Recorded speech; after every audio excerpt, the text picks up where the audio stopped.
Rajkot RK પ્રાઇમમાં ચાલતા IPL સટ્ટા પર crime બ્રાન્ચના દરોડા આપના ઉમેદવારના પુત્રનું નામ ખુલ્યું.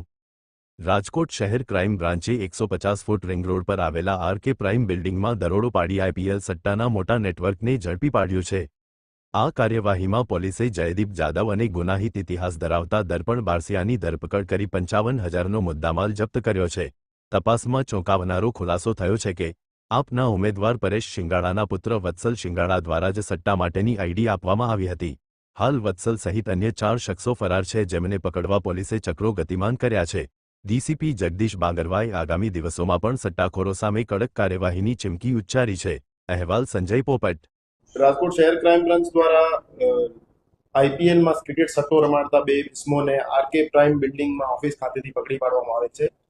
આ ગુનામાં હકીકત એવી હતી કે 11/4/2026 રોજ રાજકોટ શહેર ક્રાઇમના પીએસઆઈ સી ચુડાસમા સાહેબની ટીમ દ્વારા આરકે પ્રાઇમ બિલ્ડિંગમાં રેડ કરવામાં આવેલ હતી. એ રેડ દરમિયાન 2 માણસો જયદીપભાઈ દિનેશભાઈ જાદવ અને દર્પણભાઈ હરેશભાઈ બારસિયા, એ 2 આરોપીઓ 2 મોબાઈલ ફોન અને એક જે આઉટગોઈંગ કોલ્સનો રેકોર્ડ રાખવા માટે ચોપડો અને બીજા ક્રિકેટ સટ્ટાને લગત ઇક્વિપમેન્ટ સાથે ત્યાં હાજર મળી આવેલ હતા. તો એમને ત્યાં અટક કરી અને રાજકોટ શહેર ક્રાઇમ બ્રાન્ચ ખાતે લઈ પૂછપરછ કરવામાં આવેલ હતી.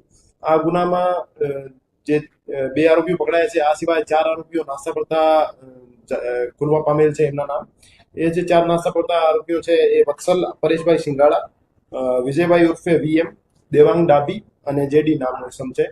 અને છેલ્લા આઈપીએલ શરૂ થયા પછી રાજકોટ શહેર પોલીસ દ્વારા 12 જેવા માણસો આઈપીએલ સટ્ટામાં અટક કરવામાં આવેલ છે અને હજુ સુધી આવનાર દિવસોમાં કાર્યવાહી ચાલુ રહેશે. આમાં જે દર્પણભાઈ હરીશભાઈ બારસિયા નામનો વ્યક્તિ છે, એના વિરુદ્ધ 2 ગુના જૂના દાખલ થયેલા છે, જેમાં એક અપહરણ પ્લસ મારામારીનો ગુનો છે, બીજો ચીટિંગનો ગુનો છે. જે ક્રિકેટની આઈડી હતી એ આઈડી આપનાર માણસ વત્સલ પરેશભાઈ શિંગાળા છે. વત્સલ પરેશભાઈ શિંગાળા નામનો જે આરોપી છે એ રાજકોટ શહેરમાં વોર્ડ નંબર 7માં આમ આદમી પાર્ટીના જે ઉમેદવાર છે પરેશભાઈ શિંગાળા, એમનો પુત્ર છે અને એમને અટક કરવા માટે અમારી ટીમો અત્યારે લાગેલી છે.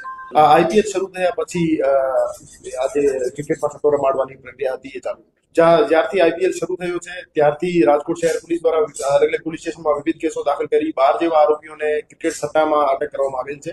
અને આવનાર દિવસોમાં પણ અમે નજર રાખી રહ્યા છે ઓનલાઈન ઓફલાઈન કે જ્યાં ક્રિકેટ સટ્ટો રમાડવાની માહિતી મળશે અમારી ટીમો દ્વારા રીડ કરવાનો છે. જે ચોપડો છે એમાં આઉટગોઈંગ કોલિંગના સોદાઓ લખેલા છે અને હજુ સુધી એને સોદાઓ એક્ઝિક્યુટ કર્યા હોય એવું તપાસ દરમિયાન